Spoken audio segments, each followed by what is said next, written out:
ഞാൻ കോഴിക്കോട് നിന്നാണ്. എൻ്റെ പേര് ഷാഹിദാബിക MC എന്ന് പറഞ്ഞാൽ.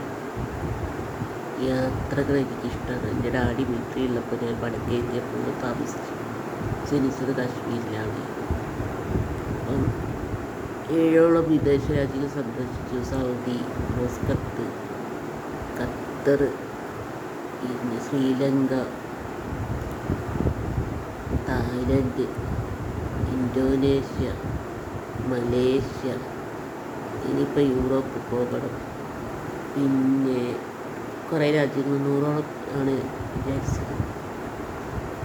അത്രയും രാജ്യം എന്നെ അറിയുന്നവരെ സന്തോഷം ചോദിച്ചിട്ടുള്ളതെന്ന് ഞാൻ വിളിക്കുന്നത്. ഞാൻ പോകുന്നത് എന്താ വെച്ചാൽ എൻ്റെ ഗവേഷണമായി റിസർച്ച് നടത്തുന്നതിന് വേണ്ടിയിട്ടാണ്. അഗ്നിപർവ്വതം കാണാൻ വേണ്ടിയിട്ടാണ് മെയിനായിട്ട് ഇന്തോനേഷ്യ പോയത്. കണ്ടു. അഗ്നിപർവ്വതമായിട്ട് ബന്ധപ്പെട്ട് റിസർച്ച് നടത്തുന്ന ധാരാളം വീഡിയോസ് കാണാനുണ്ട്. അപ്പോൾ ഞാനൊരു സയൻറ്റിസ്റ്റ് കൂടിയാണ്. ഞാൻ ഒരു ചിഹ്നഗ്രഹം കണ്ടുപിടിച്ചിട്ടുണ്ട്. സ്പേസുമായിട്ട് ബന്ധപ്പെട്ട് ധാരാളം പ്രവർത്തനങ്ങൾ നടത്തുന്നുണ്ട്. ടെലിസ്കോപ്പ്, വലിയൊരു ടെലിസ്കോപ്പ് എൻ്റെ വീട്ടിൽ, ബൈനാക്കുലേഴ്സ് ഇട്ട് ഉണ്ടെന്നും ഇത്യാദി കാര്യങ്ങളാണ്. ഇനിയിപ്പം അനുബന്ധിച്ച് വേറെ ഉപകരണങ്ങൾ വാങ്ങാൻ ആഗ്രഹിക്കുന്നുണ്ട്. പിന്നെ അതുമായിട്ട് ബന്ധപ്പെട്ടാണ് ഇന്തോനേഷ്യ പോയത്. കാരണം സുനാമിക്ക് അധികം വരുന്നത് ഇന്തോനേഷ്യ ടച്ച് ചെയ്ത സ്ഥലങ്ങളാണ്. അഗ്നിപർവ്വതം ധാരാളം. ഞങ്ങൾ പോകുന്ന നവംബറിൽ കുറച്ച് മുന്നേ അഗ്നിപർവ്വത സ്ഫോടനം ഉണ്ടായി. അത് കഴിഞ്ഞപ്പോൾ ഈ അടുത്തുണ്ടായി. ആ അഗ്നിപർവ്വതത്തിന് വീണ്ടും സജീവമായിട്ടുണ്ട്. പിന്നെ സ്റ്റോണുകൾ ശേഖരിക്കാറുണ്ട്. അതായത് ജെം സ്റ്റോണ്, റഫ് സ്റ്റോണ്, അതോരോ സ്ഥലത്ത് പോയി ശേഖരിച്ചിട്ട് അതിൻ്റെ സർട്ടിഫൈഡ് വാങ്ങിയേക്കലുണ്ട്. ഇന്തോനേഷ്യ ബാലിയിൽ പോയപ്പോൾ ബാലി ബീച്ച് വെച്ച് എനിക്ക് 293 ക്യാരറ്റ് ജസ്പർ ജംരത്നം ഞാൻ റിസർച്ച് ചെയ്ത് കണ്ടുപിടിച്ചു. അവിടെ നിന്ന് ധാരാളം സ്റ്റോണുകൾ കിട്ടിയിട്ടുണ്ട്. അഗ്നിപർവ്വതത്തിൻ്റെ അടുത്തുള്ള അതും മൂല്യമുള്ള സ്റ്റോണുകൾ തന്നെയാണ്. പിന്നെ തായ്ലൻഡിൽ പോയപ്പം വന്ന പ്രത്യേകതകൾ, തായ്ലൻഡിൽ നല്ലൊരു ബീച്ചുകളുണ്ട്. Pattaya beach. ഞങ്ങളവിടെ കുറേ നേരം ചിലവഴിച്ചു. പിന്നെ ഷോ എനിക്കിഷ്ടമില്ല. പക്ഷെ ടൂർ ഗൈഡ് ആയതുകൊണ്ട് അവരുടെ പ്രകാരം ഷോ കാണേണ്ടി വന്നു. അതുകൊണ്ട് തായ്ലൻഡ് എനിക്ക് അത്ര വലിയ അതുകൊണ്ട് ഇഷ്ടമായില്ല. രാജ്യം കാണാൻ കഴിഞ്ഞില്ല. എനിക്ക് രാജ്യം കാണണം. ഇന്തോനേഷ്യ ഇഷ്ടമില്ല. ഇന്തോനേഷ്യ ഞങ്ങൾ എല്ലാ സ്ഥലം കണ്ടു.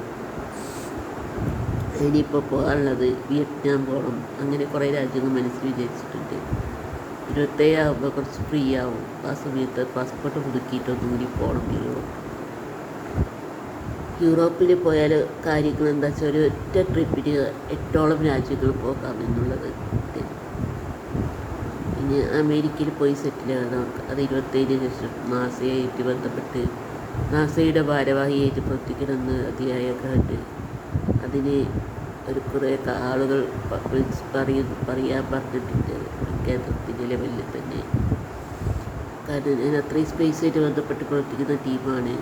ഉൽക്കാ ഗവേഷണം നടത്തുന്നുണ്ട്. കയ്യിൽ ചെറിയൊരു സ്പേസ് ഉൽക്കാറ്റ്.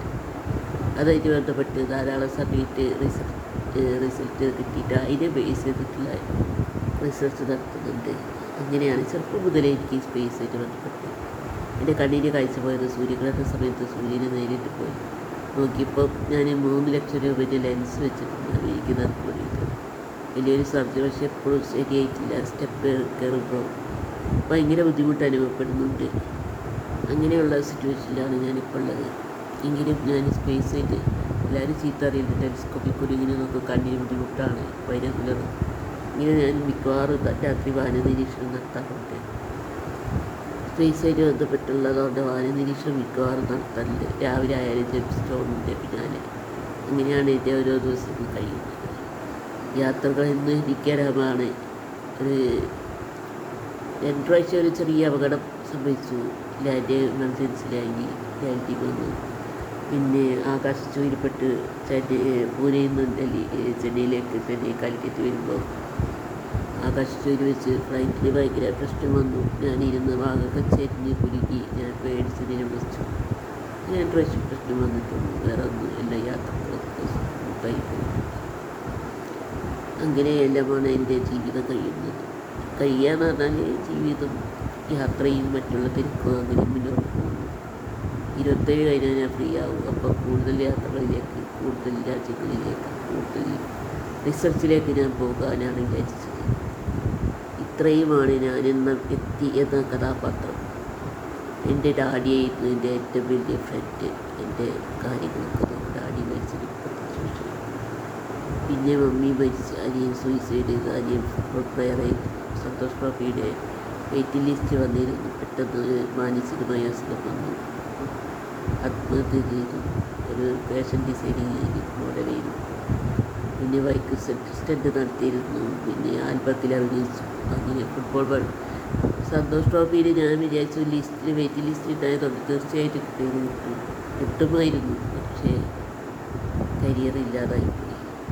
കരിയറില്ല. ഞാനും അതിന് 13 വയസ്സിന് വ്യത്യാസം. ഞാൻ തന്നെയാണ് മിക്കവാറും അവനെ സ്കൂളിട്ട് വന്നാൽ എടുത്ത്. ഒരു പ്രാവശ്യം ഞാൻ അവനെ 3 മാസമുള്ളപ്പോൾ എടുത്ത് അടുത്ത വീട്ടിലേക്ക് പോകുമ്പോൾ ഞാനും മോനും കൂടി വീണ്. എൻ്റെ മുകൾ ഭാഗത്തായതുകൊണ്ട് അവന് ഒന്നും പറ്റിയില്ല. പക്ഷെ ഞാനാണ് ഏറ്റവും താഴെ. എനിക്ക് നല്ല അടി കിട്ടി മുന്നിലെത്ത്. കാരണം അതിന് അത്രയും ചെറിയ കുഞ്ഞായതുകൊണ്ട്. പിന്നെ എൻ്റെ ഒരു പൂച്ച ഉണ്ടായിരുന്നു. പൂച്ച പറഞ്ഞാൽ ഡാഡി എനിക്ക് കൊണ്ടുവന്നു. പൂച്ച എവിടുന്നോ ഒരു വളാപ്പൻ പാപ്പിനെ പിടിച്ചുകൊണ്ടുവന്ന് തൊട്ടിൻ്റെ അടുത്ത് കൊണ്ടിട്ട് മമ്മി ഇത് കണ്ട് പിന്നെ പൂച്ച വേണ്ടാറുണ്ട്. അങ്ങനെയൊക്കെ അത്രയും കെയറായിട്ട് നോക്കിയ ടീമിന്. അനിയനും കൂടി ഇല്ല. പിന്നെ ഹസ്ബൻഡ് വെച്ചിട്ട് 7 വർഷം. ഇത്രയാണ് ഞാനെന്ന്